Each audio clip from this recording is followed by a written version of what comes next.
Muy bien, bienvenidos al paso 31 y ya como seguidores primero, este es el último grado en este nivel de seguidor, así que vamos a entrar a otra faceta, a otro bloque que hemos llamado panorama bíblico.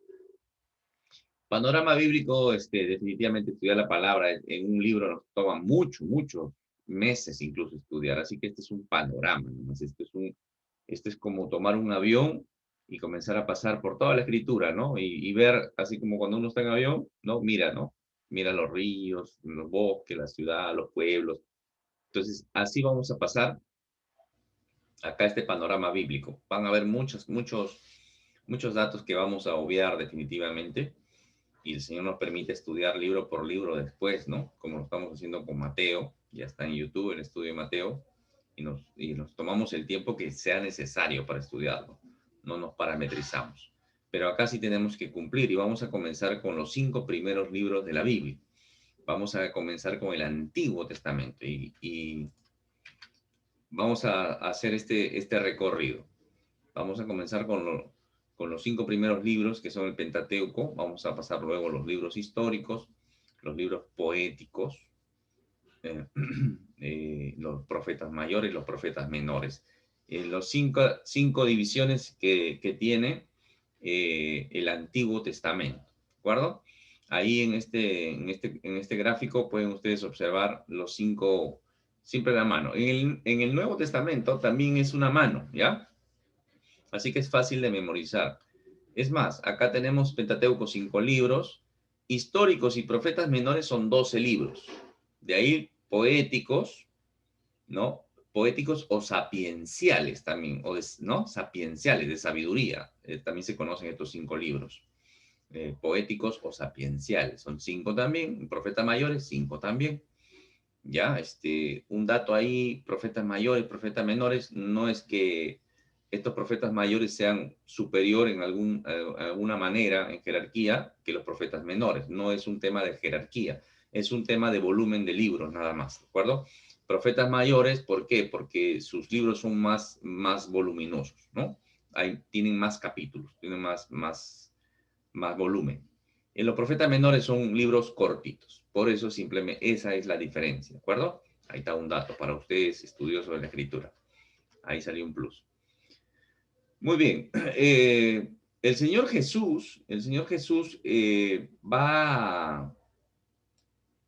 va a confirmar, ¿no? Va a confirmar el Antiguo Testamento en varias oportunidades. Y entendemos que el Señor Jesús es el camino, la verdad y la vida. ¿Mm? Entonces, no podemos decir que en la Biblia encontramos mentiras, nunca, salvo que se está explicando, ¿no?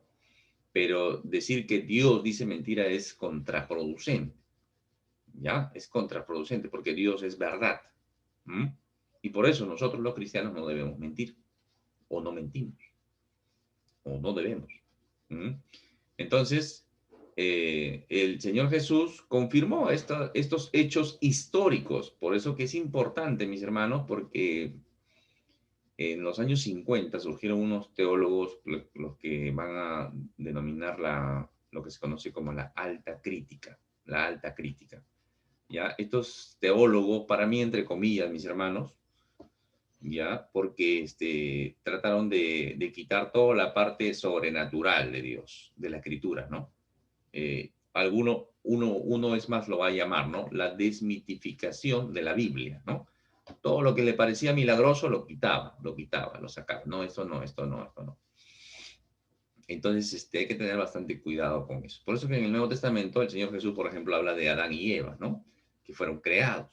Y él respondió, le dijo, ¿no habéis leído que el que los hizo al principio, varón y hembra los hizo? El Señor Jesús está hablando en Mateo. ¿Qué más confirmó el Señor? Sobre Caín y Abel, ¿no? Cómo Caín mató a Abel. También está ahí en la Escritura. El Señor Jesús, para que venga sobre vosotros toda la sangre justa que se ha derramado sobre la tierra, desde la sangre de Abel el justo. Desde Abel hasta Zacarías, ¿no? El versículo continúa ahí. El Señor Jesús va a hablar de qué más? Del diluvio. del diluvio. El diluvio, no, que eso no fue real, nunca existió. Muy por encima de que hay muchas culturas a nivel mundial, no solamente desde la perspectiva bíblica, sino a través de culturas que se habla de una inundación mundial, ¿no? Claro, con temas un poco de su cultura o folclore o de su leyenda, pero se habla de un diluvio. Y obviamente la escritura nos cuenta la historia verdadera pues, sobre el diluvio, ¿no? Entonces el Señor Jesús habla del diluvio también. Comían, bebían, se casaban y se daban en casamiento hasta el día en que Noé, personaje histórico, ¿no? Entró Noé en el arca y vino el diluvio y los destruyó a todos, dice la palabra. ¿Se dan cuenta? ¿Qué más habló el Señor Jesús? Habló, por ejemplo, del juicio sobre Sodoma y Gomorra, ¿no? Sobre la mujer de Lot también. Eso está en Lucas 17, 28, 32. Así mismo como sucedió en los días de Lot. Lot, personaje histórico, comían, bebían, compraban, vendían, plantaban, edificaban. Mas en el día en que Lot salió de Sodoma, llovió del cielo fuego y azufre, y los destruyó a todos. En aquel día, el que esté en la azotea de sus bienes en casa no descienda a tomarlos, y el que esté en el campo a sí mismo no vuelva atrás. Acordaos de la mujer de Lot. ¿Qué pasó con la mujer de Lot? Volteó a mirar, ¿no? Volteó a mirar. Volteó a mirar y el Señor había dicho que nadie voltee a mirar. Desobediencia. La mujer se convirtió en una pira de sal y ese es, ¿no? El creyente también, para adelante, mirando siempre para adelante. Pero bueno. ¿Qué más? ¿Qué más? Dios habló de Moisés, ¿no? De Moisés y la zarza ardiente. Cómo Dios le habló a través de la zarza ardiente. Pero en cuanto a que los muertos han de resucitar, aún Moisés lo enseñó en el pasaje de la zarza cuando llama al Señor Dios de Abraham, Dios de Isaac y Dios de Jacob, Dios de vivos. ¿Mm? Pero está hablando de Moisés, personaje histórico. Está hablando de Dios como un Dios vivo. Habló del maná, del pan que cayó del cielo, ¿no? El pan que hacía descender el Señor del cielo. Y él va a hacer una referencia con él mismo, ¿no? Yo soy ahora el pan, yo soy ese pan. Yo soy el pan que necesita el mundo. ¿De qué más estamos viendo pasajes bíblicos que el Señor confirma del Antiguo Testamento? Los milagros de Elías, Jonás y el gran pez, ¿no? No, que vas a estar creyendo que Jonás fue comido por una ballena. En ninguna parte la Escritura dice que fue comido o tragado por una ballena. La Escritura no dice que había una ballena. ¿Ya? Ese es un error que a veces se enseña desde la escuela dominical. ¿Ya? Jonás fue tragado por un gran pez. Un gran pez. Y ahí el Señor hace referencia a Jonás y va a hacer una analogía con lo que le va a pasar a él. ¿Mm? Habla de la profecía de Daniel también. Daniel, hecho histórico, lo que escribió Daniel, el Señor también lo confirma. Directa, indirectamente, implícita, explícitamente. Entonces el Señor Jesús habló de hechos que ahora se ponen en tela de juicio, ¿no? Entonces el Señor confirma el Antiguo Testamento, habla del Antiguo Testamento no explicando, sino haciendo referencia al Antiguo Testamento a hechos históricos. No dice, oye, ¿se acuerdan? Pero por si acaso ha sido verdad. No, no. Por ejemplo, cuando habla de Jonás, él está trayendo esa historia y la va a contrastar con lo que le va a pasar a él. Hace una analogía, hace una fusión ahí. Muy bien, algunos datos. Algunos datos para ustedes, estudiosos de la Escritura, ¿no? Testamento, cuando decimos Antiguo Testamento, Nuevo Testamento, la palabra testamento significa pacto, pacto. O sea, estaría bien decir Antiguo Pacto y Nuevo Pacto. El Antiguo Pacto, el Señor hace un pacto, ¿no? Con su pueblo, ¿no? A través de Moisés. Y el Nuevo Pacto, ¿quién lo hace? El Señor Jesús. Este es mi cuerpo, este es mi sangre, ¿no? Este es el Nuevo Pacto. Este es el Nuevo Pacto. Antiguo Testamento, Nuevo Testamento. Antiguo Pacto, Nuevo Pacto. ¿Ya? En el hebreo es berit. En el griego es diatek. En el latín es testamentum. Y esa palabrita pasó ya a nuestro español como testamento. ¿No? Ahí están los datos. ¿Qué más? Es interesante porque si solamente tuviéramos el Antiguo Testamento, en realidad tendríamos algo inconcluso. ¿Por qué? Porque si tuviéramos solamente el Antiguo Testamento, tendríamos pactos, tendríamos rituales, tendríamos ceremoniales, tendríamos fiestas que para nosotros no tendrían sentido. Serían simplemente rituales, ceremonias y fiestas, como muchas religiones.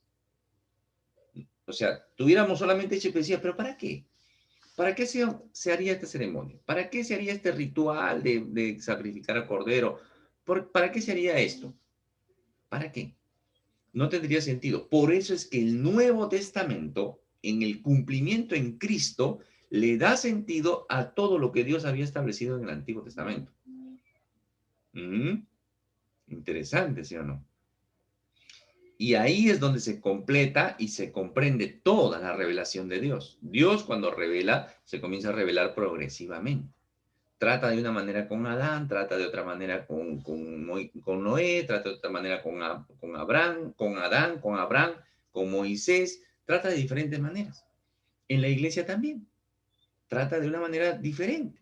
Para el apóstol Pablo, que el Señor le dio mucha revelación, pero no es el único hombre, ¿se dan cuenta? La escritura toda la escritura fue aproximadamente escrita por 40 hombres en 1500 años, ¿no? Un lapso de 1500 años, en 3 continentes diferentes, en 3 idiomas diferentes, con hombres que no se conocieron. Entre algunos sí, pero 1500 años, ¿se dan cuenta? Entonces, el Nuevo Testamento le da el cumplimiento al Antiguo Testamento, le da ese sentido. Cuando Juan el Bautista dice, "He aquí el Cordero que quita el pecado del mundo". Entonces todos los judíos entendían, ¿por qué? Porque ellos sacrificaban todos los años en el tema de la Pascua, en el tema de la expiación, sacrificaban machos cabríos, sacrificaban los corderos. Entonces ellos tenían la imagen vívida del ceremonial. Entonces estaba diciendo, ese cordero, él es el cordero perfecto. Él es el que no va a cubrir, porque cuando se mataban los corderos decía, el Señor ha aceptado nuestra ofrenda y ha cubierto nuestro pecado por un año. Entonces, el siguiente año tendrían que volver a recordar, volver a hacer el mismo ritual. Pero cuando Juan el Bautista se refiere al Señor Jesús, dice, he aquí el cordero, no que cubre, sino que quita el pecado del mundo. ¿Se dan cuenta? Pero me están entendiendo. Entonces, será ese ritual que ellos, imagínate, hermano, imagínate tú, como levita o como sacerdote, y que tú estabas en el pueblo, y que tú llevas tu corderito, que lo llevas tu corderito, lo veías ahí, te encariñabas de repente con el corderito, pero ese corderito le iban a cortar el pescuezo. Le iban a cortar el pescuezo, lo iban a matar, lo iban a degollar. ¿Cómo te sentirías tú? No sé, tienes tu gatito, tienes tu perro, ya se cumple el año, tienes que ir y sacrificarlo. Y que le corten el pescuezo. ¿Cómo te sentirías? ¿Te sentirías mal, sí o no? Pero ¿por qué estaban sacrificando ese cordero? ¿Por qué estaban haciendo ese sacrificio? ¿Por qué estaban matando ese animalito? Para cubrir tu pecado. Para cubrir tu pecado. Para eso. Entonces era una imagen bastante fuerte. Bastante fuerte. Entonces ese ritual tiene sentido en Cristo. ¿Ya? ¿Quién es el autor del Pentateuco? Moisés. Se le atribuye a Moisés. Hay detractores que dicen que no, que sí, que hay los que son de la postura yavista, otros que son de Elohim, hay una postura sacerdotal, ahí tiene sus luchas ahí teológicas, ¿no? Pero a grosso modo y en general entendemos que el autor fue Moisés. Es más, el mismo Señor Jesús asume eso, ¿no? Cuando dice que la ley de Moisés, o lo que escribió Moisés. ¿Por qué estudiar el Antiguo Testamento? Porque es parte de la Biblia. El Antiguo Testamento es parte de la Biblia, mi hermano. Es parte de la Biblia, y por ser parte de la Biblia, es parte de la palabra de Dios. Y por ser parte de la palabra de Dios, es definitivamente necesario para nosotros. necesario para nosotros. El Antiguo Testamento cubre aproximadamente el 70-75% de toda la escritura.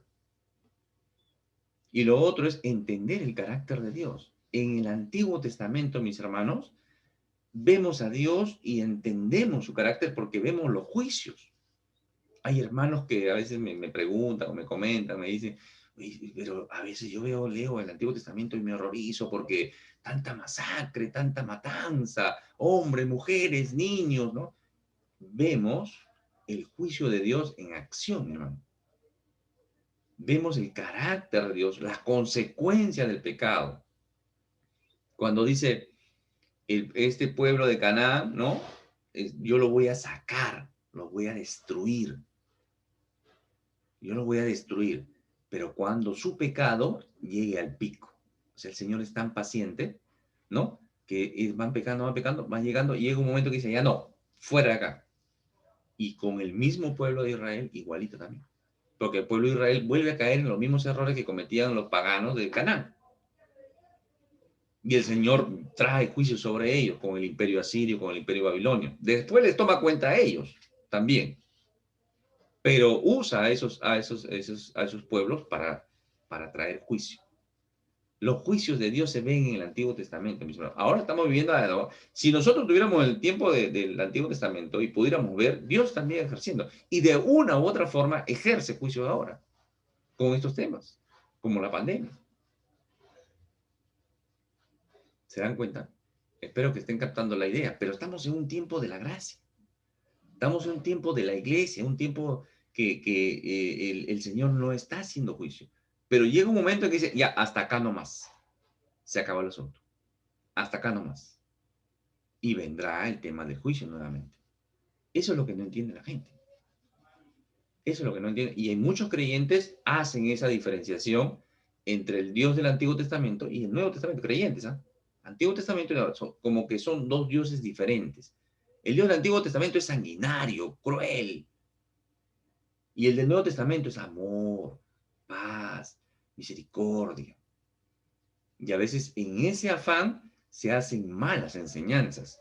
Porque dice, Dios es un Dios misericordioso. Su atributo principal es la misericordia. Dios quiere perdonar. ¿Es verdad eso? Sí, es verdad.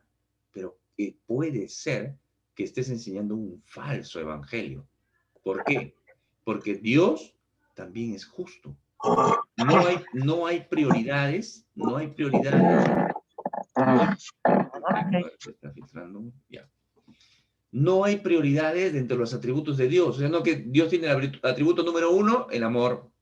Atributo número 2, la misericordia. Atributo número 20, juicio o justicia. No. Los atributos de Dios son integrales, mis hermanos.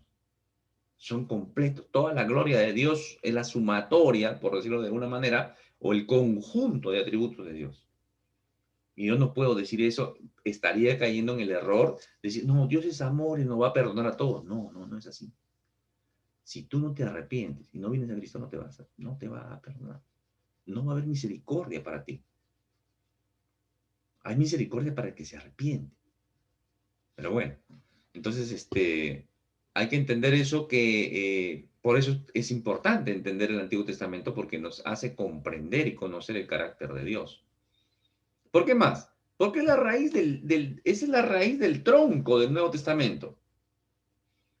El Antiguo Testamento es lo que prepara todo y el cumplimiento en el Nuevo Testamento. Es como un árbol, ¿no?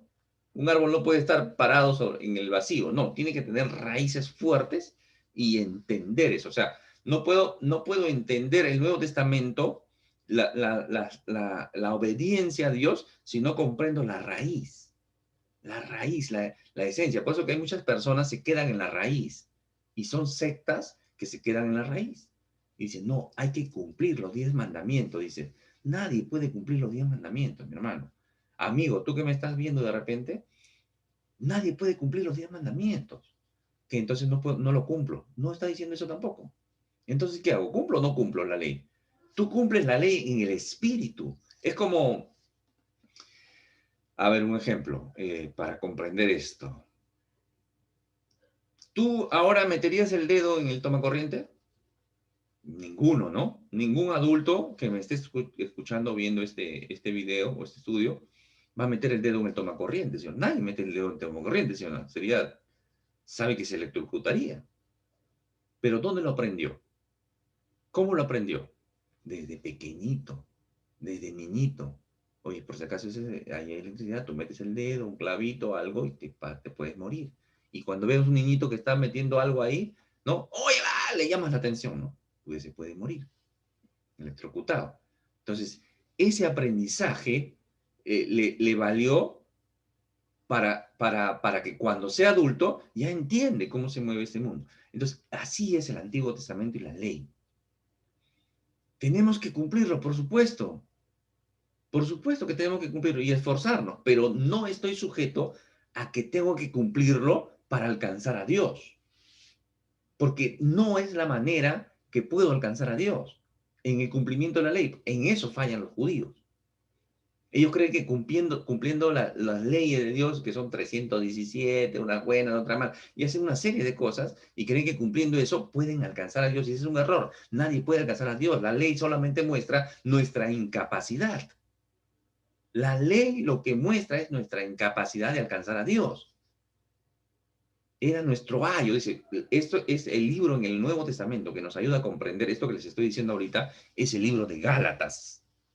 Cuando leas Gálatas, ahí te explica Pablo, ¿no? El Señor te explica ahí que es imposible. Era nuestro ayo, era nuestro tutor, el que nos disciplinaba para llevarnos a quién. La ley nos lleva a Cristo, nos muestra los pecadores que somos y que no podemos alcanzar a Dios y que necesitamos de Cristo. Eso es. ¿Se dan cuenta la importancia del Antiguo Testamento? Pero no nos quedemos ahí. Vamos a Gálatas. En Gálatas nos enseña eso. ¿Mm? Ahí está, otro plus para ustedes. Cristo está en todos los libros de la Escritura, ¿de acuerdo? Todos los libros. Cristo es desde el Génesis hasta el Apocalipsis. Es el tema principal, la salvación. Pentateuco, los 5 primeros libros de la Biblia, se le dice Pentateuco, viene una palabrita del griego que significa penta, que es 5, y teuchos o teucos, que es rollo o rollos. ¿Ya? Entonces, 5 rollos. Pentateuco significa entonces 5 rollos. Ese es un nombre bastante griego. Desde la perspectiva hebrea, se le conoce como la ley o la Torá. La ley o la Torá. Torá significa justamente eso, ¿no? Torá significa instrucciones. De ahí el comprimido de decir las leyes, ¿no? La Torá significa instrucciones, en el hebreo. Al español, instrucciones. Por de ahí viene la ley, ¿no? Se le consolida como la ley. Entonces, decir la ley o decir la Torá es lo mismo. Desde la perspectiva ya griega, Pentateuco. Para nosotros, Pentateuco. ¿Cuáles son esos 5 primeros libros? Génesis, Éxodo, Levítico, Números y Deuteronomio. Hay que entender otra cosita. El Antiguo Testamento, ¿ya?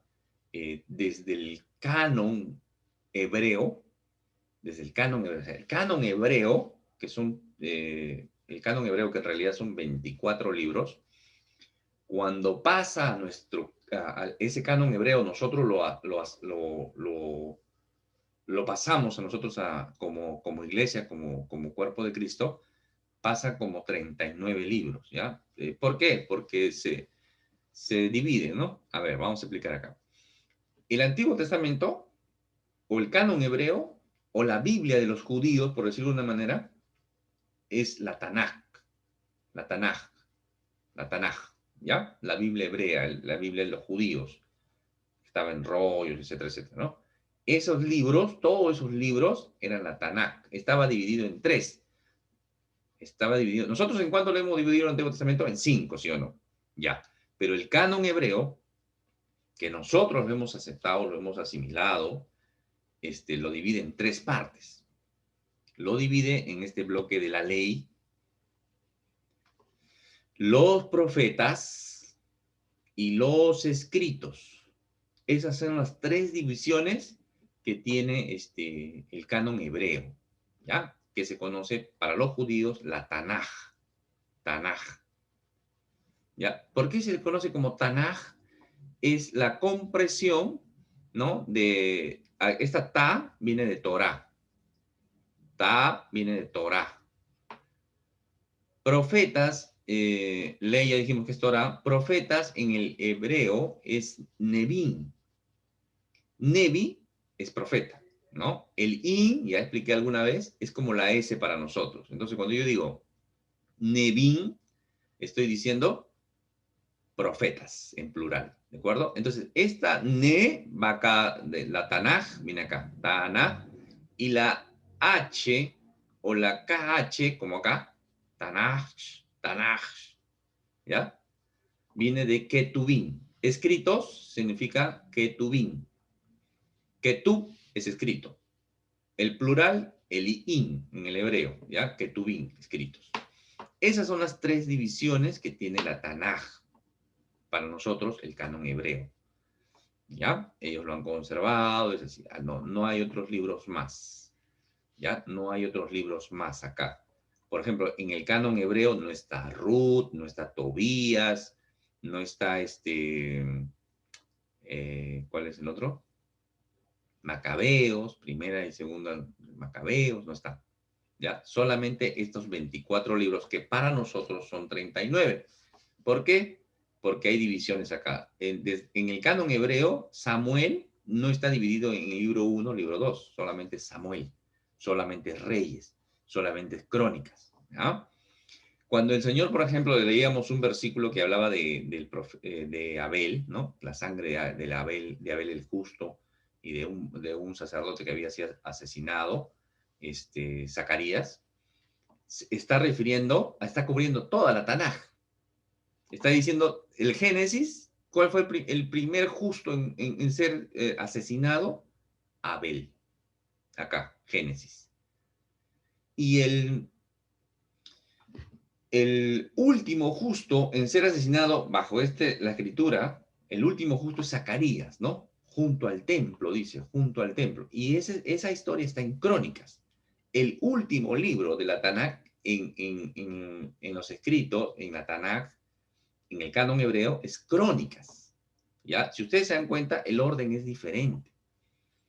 Incluso nosotros consideramos, por ejemplo, como están dentro de nuestros libros, como profeta mayor. Son datos curiosos ya que les estoy dando, ¿ya? A ustedes, estudiosos de la escritura. Por ejemplo, Daniel. Para nosotros Daniel es un profeta, pero sin embargo Daniel no está en el canon hebreo considerado como un profeta. No está acá. Está en los escritos. Acá está. Este es el orden de los judíos, del canon hebreo. ¿Ya? Daniel está acá, en los escritos. ¿Qué otro dato más les puedo dar acá? Cuando el Señor Jesús, ¿no? Esto está en Lucas 24, cuando ya resucitado, ¿no? Camino de Maús, ¿no? Van dos, se acerca el Señor y le dice, ¿por qué están tristes? ¿Que no te has enterado? Todo el mundo sabe y tú no sabes que el maestro, ¿no? Profeta ha sido, ¿no? Ya lo crucificaron. Y el Señor Jesús les comienza a enseñar, ¿no? Comenzando por Moisés y los profetas, dice. Entonces, en la escritura, cuando encuentren Moisés y los profetas, se refiere a todo el canon hebreo, a toda la Tanaj. Porque esta ley, cuando dice Moisés y los profetas, está cubriendo todo eso. Hay veces que dice todo, ¿no? La ley, los profetas y los escritos. También lo dice ahí en Lucas 24. Búsquenlo y comprueben eso. ¿Ya? Entonces, ¿qué está diciendo? Toda la escritura. En vez de decir, oye, está en toda la escritura, como a veces lo dice la ley, los profetas y los escritos. O a veces dice solamente Moisés y los profetas. O a veces Moisés y Elías. Y ya está haciendo referencia a todo el canon. ¿Ya? En vez de decir toda la escritura o las sagradas escrituras o la escritura o, ¿no? Dice así, la ley, los profetas o la ley, los profetas y los escritos. ¿Ya? Y se refiere a toda la escritura. Muy bien, hay muchos datos más acá, pero hay que avanzar y la división que nosotros tenemos es esta, que es la del mismo canon hebreo, lo hemos pasado al canon, los mismos libros, pero con una variante. el orden que tiene ahora no son 3 divisiones, sino son 5, ¿ya? Y está primero de Reyes, segundo de Reyes, primero de Crónicas. Crónicas estaba el último, ¿se acuerdan? Pero acá están ordenados, digamos, de una manera temática, en bloques, ¿ya? No tienen en cuenta cronología. Muchas veces no tienen en cuenta cronología. Por eso que hay Biblias que se conocen como Biblias cronológicas y donde están los libros no en este orden, sino en orden cronológico, incluso en el Nuevo Testamento. Acá está, para nosotros sigue siendo el Pentateuco, sigue siendo la ley, ¿no? Después libros históricos, poéticos, profetas mayores, profetas menores. Así lo hemos dividido. ¿Y de dónde salió todo esto? ¿De dónde salió este nuevo orden? ¿Por qué no asumimos del canon hebreo, el orden del canon hebreo? Lo asumimos de la Septuaginta, ¿ya? Lo asumimos de la Septuaginta. La Septuaginta, eh, a ver, acá hay una historia larga en la Septuaginta, les tenemos que buscar después la diferencia entre la Biblia católica y la Biblia evangélica en YouTube, y ahí explico un poquito más esto, ¿ya? Pero lo asumimos de la Septuaginta, que es una traducción griega de los escritos judíos, ¿no? Se juntan 70 eruditos en Alejandría, y comienzan a hacer traducciones del hebreo al griego. Acordémonos que el Antiguo Testamento o el canon hebreo eh,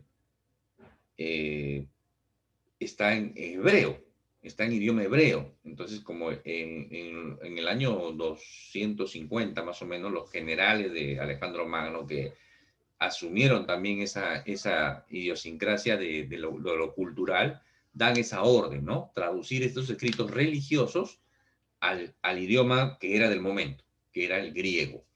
Entonces, del hebreo, el Antiguo Testamento lo pasan al griego. Esa traducción se conoce como Septuaginta. Septuaginta o LXX de 70 en romanos, ¿ya? Y es ese canon, esa traducción o ese orden y esos nombres que asumimos. Porque en el Antiguo Testamento o en el canon hebreo no se llaman Génesis, Éxodo, Levítico, Número, Deuteronomio. Tienen otros nombres. Bereshit, Eshib, Números tiene otro nombre. Estos nombres, Génesis, Éxodo, Levítico, esos son nombres ya adoptados de la Septuaginta. El orden que tenemos es de la Septuaginta, ¿de acuerdo?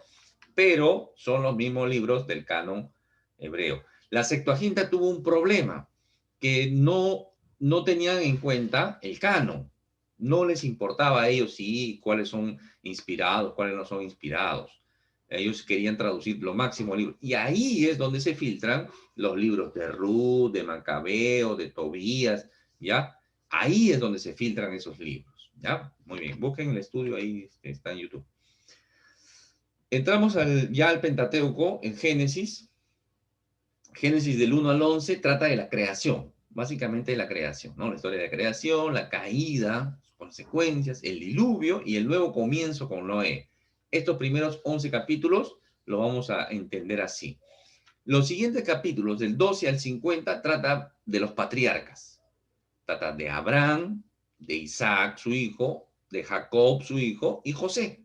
Y José, que termina yendo a Egipto, termina siendo un hombre poderoso en Egipto, sí, ustedes saben la historia, pero lo han leído, ¿no? Entonces, termina siendo poderoso y Jacob llega con 70, ¿no? 70 hombres a Egipto, comienzan a reproducir y después, ya sabemos la historia, que son sometidos, ¿no? Como esclavos. Ahí es donde entra Éxodo. Acá he puesto una cronología para entender un poquito. Ojo con esto, con la manzana, ojo con la manzana, mis hermanos, ¿ah? Ojo, Adán y Eva no comieron una manzana, ¿ya? La escritura habla de un fruto. No conocemos, hay algunos estudios por las genealogías y todo eso, pero acá preferimos ponerlo que no sabemos la fecha de la creación, tampoco sabemos la fecha del diluvio con Noé. A partir de Abraham ya sabemos, ¿no? 2000 años. 2000 años Abraham, 1500 Moisés, el primer rey Saúl, David y Salomón, por el año 1000 más o menos, ¿no? Daniel en el exilio, 500 años, 400 años de silencio, 400 en esos en el año 250 a.C. más o menos se hace la traducción de la Septuaginta, y el Señor Jesús, ¿no? El Señor Jesús. Este es más o menos para que se ubiquen en el tiempo, ¿no? Se ubiquen en el tiempo. ¿Qué más? Los siguientes libros son Éxodo, que trata pues de que Dios libera a su pueblo de la esclavitud, ¿no? Ahí ya terminamos con los patriarcas, con José, son esclavizados, y en Éxodo ahí nos narra la historia de cómo Dios libera al pueblo de la esclavitud. Levítico es el libro de las reglas de Dios, ¿no? Para una vida santa. Le dice cómo deben hacer, qué no deben hacer, cómo deben comportar. Todo eso es Levítico, ¿no? Números, el pueblo de Dios fracasa en la prueba de fe. Números es no creen a Dios, comienzan a vagar en el desierto, les pasa una serie de cosas, ¿no? Deuteronomio es el pacto de Dios con Israel, ¿ya?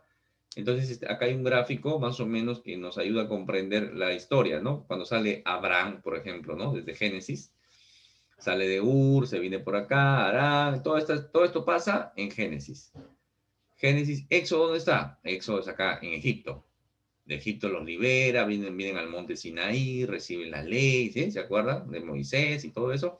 Y después ahí también se establece el Levítico, ¿no? Todo lo que Dios le da, que dice que debe hacer, no debe hacer. En Números, está por esta zona de acá, comienzan a vagar, 40 años en el desierto, esa generación no ingresa, solamente ingresa Josué y Caleb, ni el mismo Moisés entra, y llegan hasta el monte, a la zona de Moab. En Moab, ya Moisés da lo que se conoce el Deuteronomio, ¿no? Deuteronomio, si ustedes se dan cuenta, Deutero significa segundo, o segundo, ¿no? Segundo, nomio viene de nomo, ¿no? De nomos, que es ley. Entonces, Deuteronomio significa segunda ley. Segunda ley. Pero no es que Dios da una segunda ley, porque ya había dado la ley ¿en dónde? Acá en Éxodo, pues, acá en Éxodo, en Sinaí, ¿no? En Éxodo, Sinaí. Entonces, cuando vagan por el desierto 40 años y llegan acá, Deuteronomio, Moisés vuelve a repetir la ley. Por eso que entre Éxodo y Deuteronomio encontramos ese paralelo también, así como encontramos con Éxodo y Números. Pero entre Éxodo y Deuteronomio encontramos que en Éxodo se da la ley, y en Deuteronomio, que es la segunda ley, no es una segunda ley, sino es la repetición de la ley. ¿Ya? Por eso que se conoce como Deuteronomio. Es la repetición de la ley. Les vuelve a decir, antes de entrar a la tierra prometida, Moisés les vuelve a repetir. Ya. En el caso desde Éxodo hasta Deuteronomio, ya Génesis ya explicamos, ¿no? Del 1 al 11, la creación, del 12 al 50, los patriarcas. Y de Éxodo a Deuteronomio suceden algunos hechos, ¿no? La esclavitud, los 400 años, que no son exactamente 400 años, ¿no? Eso habría que hacer un estudio. Egipto, de Egipto a Sinaí, acampan en Sinaí, viaje en el desierto y último campamento antes de Canaán. Todo eso está en Éxodo y Números. En Éxodo ya encontramos este pequeño bosquejo, ¿no? Dios libera a Israel de la esclavitud. Ahí está. Desde el capítulo 1 hasta el 13 vemos cómo Dios libera a Israel. Después de Egipto van al Sinaí. Esos son los capítulos del 13 al 18. Del 19 al 24 ya el Señor hace el pacto con Israel. Ahí está la palabrita, el pacto con Israel. Y el 25 al 40 ya es el tabernáculo. ¿El tabernáculo cuál es? Este de acá. El tabernáculo, mis hermanos, es lo que a futuro va a llegar a ser el templo. Pero Dios quiere que se haga un tabernáculo. El tabernáculo tenía ciertos utensilios, ciertas cosas, ¿no? Tenía una infraestructura, unas medidas, y tenían que hacerse. Ahí donde se hacía el altar de bronce, el lavacro, ¿no? Y adentro tenía el candelabro, el altar de los panes, el altar del incienso. Y ese era el lugar santo. Había un espacio, al fondo de esta carpa, de esta tienda, al fondo, había una división acá, y la segunda mitad al fondo se conoce como el lugar santísimo. Ahí estaba el arca del pacto, el arca de la alianza. ¿Ya? Pacto, alianza, testamento, es lo mismo. ¿Ya? Y el Señor le dice con qué lo debían hacer, cómo lo debían hacer, le da las instrucciones a Moisés. Eso está acá, del 25 al 40. Este era el tabernáculo, mis hermanos, ¿ya? Este era el tabernáculo, lo que después va a pasar a ser el templo, ¿no? Pero este tabernáculo era portátil, pues, ¿no? Algunas veces pasamos un videíto, vamos a volver a pasar. Vamos a buscarlo por ahí en YouTube. Levítico trata sobre las ofrendas, los sacerdotes, la ley, las fiestas, los días santos, la elección, todos los procedimientos. El Levítico viene de la tribu de Leví, en los cuales eran encargados del servicio en el tabernáculo y todo lo que era servicio al Señor. De ahí vienen los levitas. Y de ahí todas esas instrucciones lo da en Levítico. Que a veces no las comprendemos, ¿no? No las comprendemos porque no entendemos realmente lo que estamos leyendo. Pero cuando estudiamos, digo, ya, por eso era esto, por eso. Y hay tipología, mi hermano. Hay tipología de Cristo en varios aspectos ahí en el Levítico. Lo que a veces uno dice, no, esto no, esto no. Lo lees y no entiendes. Hay tipologías de Cristo ahí. ¿Mm? Muy bien, llegamos a Números. Números es el vagar en el desierto, pues, ¿no? Están en el Sinaí, Dios prepara a Israel para heredar Canaán, ellos hacen una mala elección en Cádiz, la gente pierde el derecho a la herencia porque mandan los espías, ellos no creen, etcétera, etcétera. Entonces comienzan a vagar en el desierto por no confiar y creer en el Señor.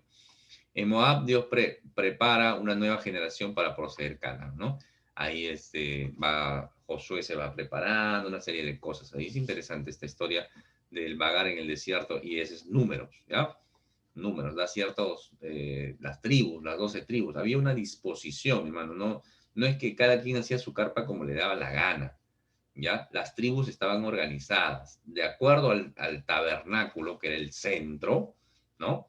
Y ahí estaban 3 tribus a la derecha, 3 a la izquierda, 3 al frente y 3 atrás. ¿Cuánto suman? Las 12 tribus. Cuando estaba la nube encima, una nube de día para dar sombra y una nube de fuego de noche para dar calor. Cuando la nube se movía, ¿qué quería decir eso? Que el Señor decía, ya hay que movernos. Entonces la nube se movía, ¿qué tenían que hacer? Desarmaban todo el tabernáculo, mis hermanos. Todo ese tabernáculo lo desarmaban. ¿Quiénes? Los levitas, los sacerdotes. ¿Ya? Entonces lo desarmaban todo esto, los levitas, bueno, en ese caso estaba Aarón y su familia, y cargaban todo y avanzaban. ¿En qué orden? En el orden que está dispuesto ahí. Por eso que hay un orden. ¿Mm?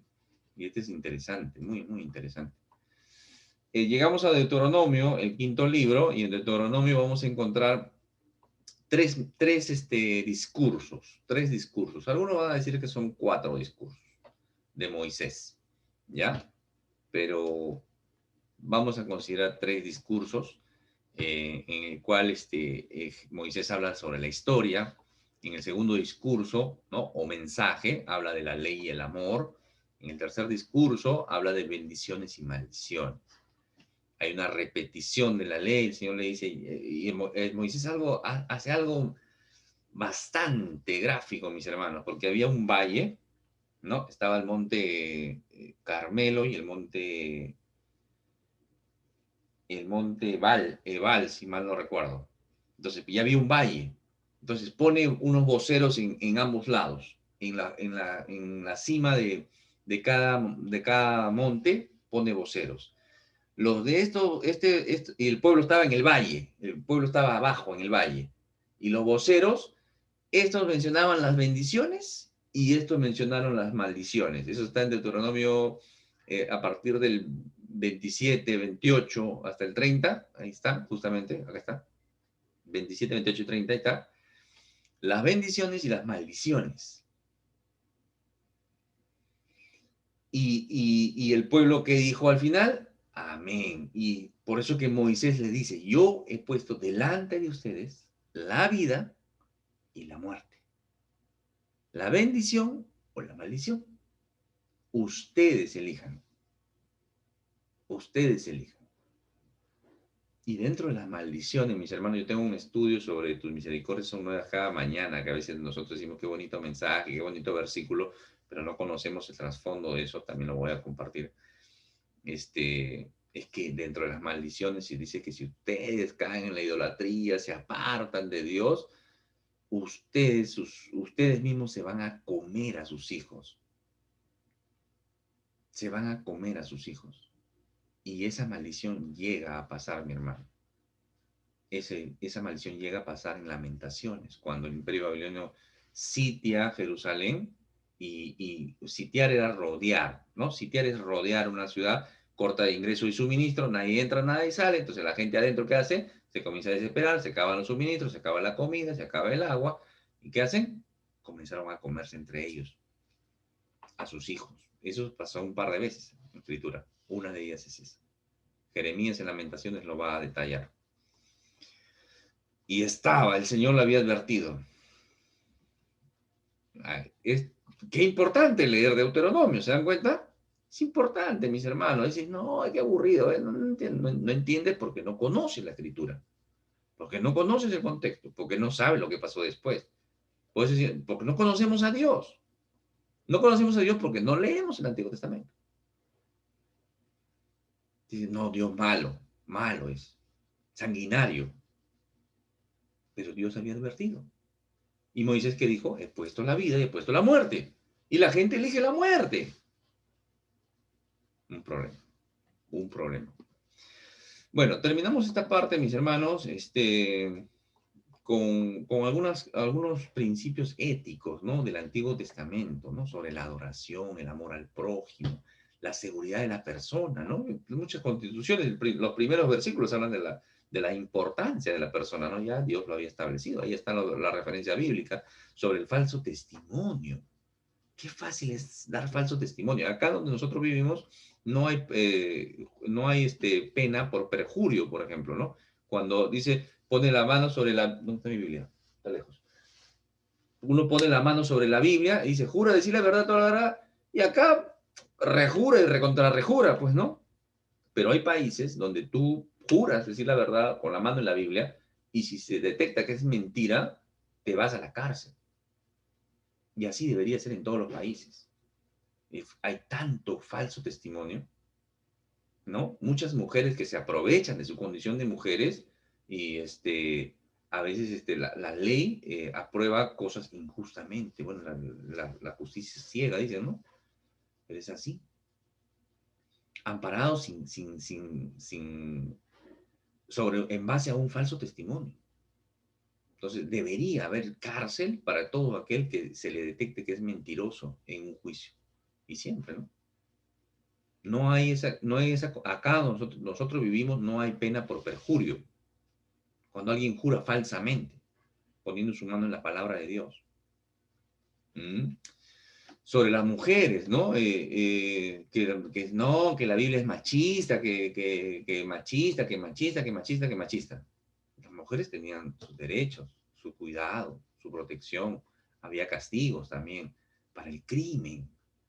No dicen, no, la ley no frena, la pena de muerte no frena. Mentira. Sí frena, el castigo frena. Hay lugares donde, en pueblos, en provincias alejadas, donde hay la autoridad, hay comisarías, todo, pero se rige la ley del pueblo. ¿Y qué es la ley del pueblo? Detectan un ladrón, un mentiroso, un adúltero o adúltera, ¿y saben qué hacen? Los llevan a la plaza y los agarran a chicotazos. Le dan una chicoteada, una latigueada. ¿Y sabe qué hace el pueblo? ¿Qué hace el resto? Se alinea. El resto se alinea. ¿Funciona o no funciona? Yo no estoy diciendo que se haga esto, ¿no? Pero esto de los derechos humanos y todo lo demás, el delincuente, el perverso, tiene más derecho que el buen ciudadano. Dígame si no está de cabeza esto. Claro que sí. El Señor ya había establecido orden y castigo.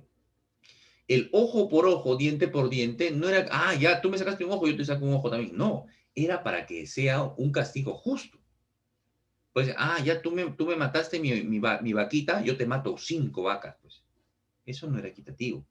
Y tenía que determinarse si había sido fortuito, había sido casual o había sido intencional, pues, ¿no?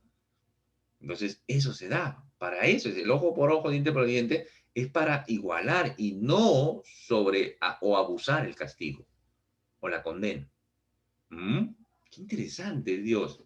Qué interesante. La gente dice, sí, la pandemia, que esto, que el otro, que la cuarentena. ¿Y de dónde salió eso? De la Biblia. Dios había establecido que cuando alguien tenía una lepra, tengo un estudio sobre la pandemia también, la cruz y la pandemia, o la solución a la pandemia, donde hablo de estas cosas. Dice, alguien tenía una mancha blanquita, un problema en la piel, podría ser contagioso. Está enfermo. ¿Qué hacía? Lo sacaban del campamento. 7 días. 7 días lo volvían a evaluar. ¿Quién lo evaluaba? El sacerdote. El sacerdote decía de médico también. ¿Permanecía? No, ese tenía que vivir apartado del campamento. Si se sanaba bajo el tratamiento, podía ser reintegrado a la sociedad. Esa es cuarentena. ¿De dónde salió el concepto? De la Biblia, mi hermano. ¿Qué más? Herencia, propiedad, fruto del trabajo, fruto de la tierra, el descanso, importante, matrimonio, el matrimonio, que sea honroso, que sea santo. Ahora ya no hay nada de eso. Ahora ya no hay nada de eso. La mujer no respeta al marido, el marido falta respeto a la mujer, ambos miran hacia afuera, la mujer a otros hombres, el hombre a otras mujeres, la sensualidad se mete en la casa, el matrimonio termina viendo pornografía juntos. Un desastre. ¿Qué dice? ¿Cómo había establecido Dios el matrimonio? Que sea honroso, que sea santo, que sea puro. Ahí están las referencias del Antiguo Testamento, mi hermano. Todo esto está referenciado en el Pentateuco nomás. Opresión, juicio justo, orden social, la ley, los animales, todo está, hay muchos principios éticos ahí. Muchos principios. Yo tengo un estudio también sobre la pena de muerte. También tengo un estudio, está en YouTube, búscalo también, hay que compartirlo. Muy bien, mis hermanos. Mira, cuánto hemos aprendido del Pentateuco y eso que hemos hecho solamente un panorama, mis hermanos. Estas son las tareitas, la lectura bíblica, estamos justamente leyendo Levítico y también nos vamos a saltear a Hebreos. Cuando lean Levítico y Hebreos, se amarran y se entiende. Ah, esto es Levítico, entiendes que esa tipología de Levítico se cumple en Hebreos. Hebreos muestra la superioridad de Cristo en relación al Antiguo Testamento. ¿Mm? Superioridad a los ángeles, superioridad a Moisés, superioridad a la ley, superioridad.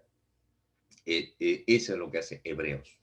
Y primera y segunda los Corintios, ¿no? Para la iglesia. Memorizar los libros, básicamente Josué, Reyes y Crónicas, ¿no? Primero y segundo, primero y segundo, primero y segundo. Estamos, Salmo 23, mis hermanos. Se ha puesto duro el Salmo 23, así que hay que memorizarlo, ¿ya? Estamos dándole, así que pongan de su parte. Muy bien, mis hermanos, Dios le bendiga. Fue con ustedes Jorge Ocampo, siervo del Señor Jesucristo.